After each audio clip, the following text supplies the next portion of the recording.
one of the things I think makes them very attractive, especially right now, is their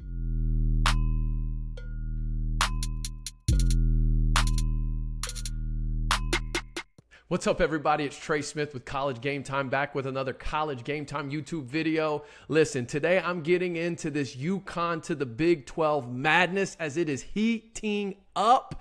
If you're a Big 12 fan, I think we're starting to see a lot of smoke around this potential move of UConn to the Big 12, but there are some hiccups that we're going to talk about that might prevent this from happening. But before I get into it, please hit that like and subscribe, share it with a friend, leave a comment at the end. And if you're feeling generous right now and want to support what we're building here at College Game Time, go ahead and leave a super thanks. Your generosity is very much appreciated.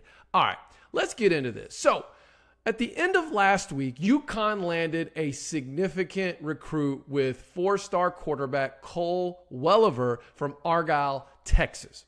Okay, he'll be playing his senior year at Argyle Liberty Christian, which ironically, Dallas Cowboys legend Jason Witten is the head coach. So he commits to UConn, and that's one of the highest-rated recruits in the school's football history. Coach Mora landing a big fish, and in his sort of post-commit interviews, he talked about how much the Big 12 came up in his recruitment.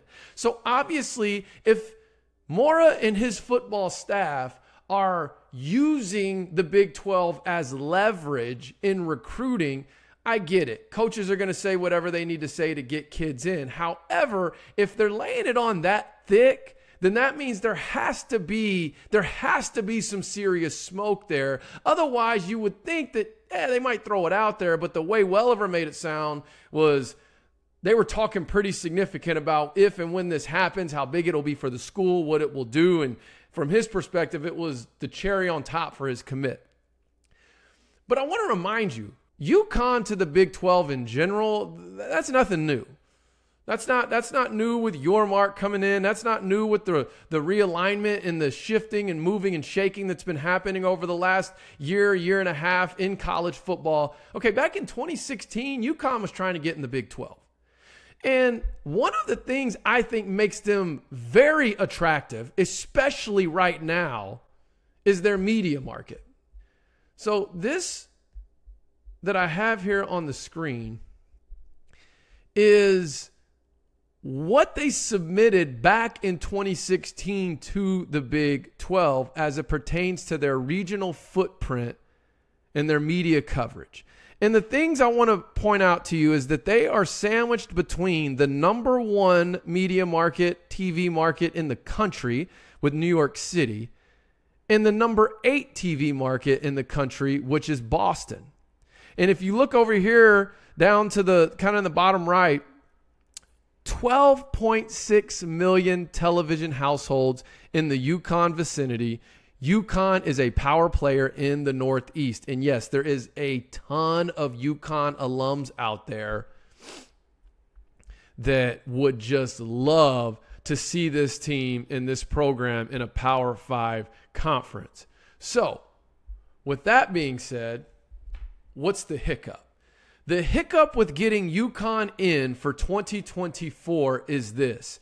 Can Yormark get the short-term financials sorted out so that his long-term vision can come to play? See, what he's doing with basically going on the attack and potentially poaching a couple teams from the Pac-12 like Colorado, Arizona, who've been linked.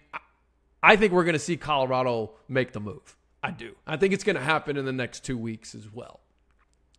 But there was a link to Gonzaga. Now that you got UConn. And the thing is if he gets a Power 5 school, it's not going to be as much of a hit on the television deal, the television deal as a school like UConn. And so can he figure out the short-term financials to satisfy all the other institution presidents to bring them in so that his long-term vision of creating this super conference before their next media deal in 2031, I think it is, can come to fruition.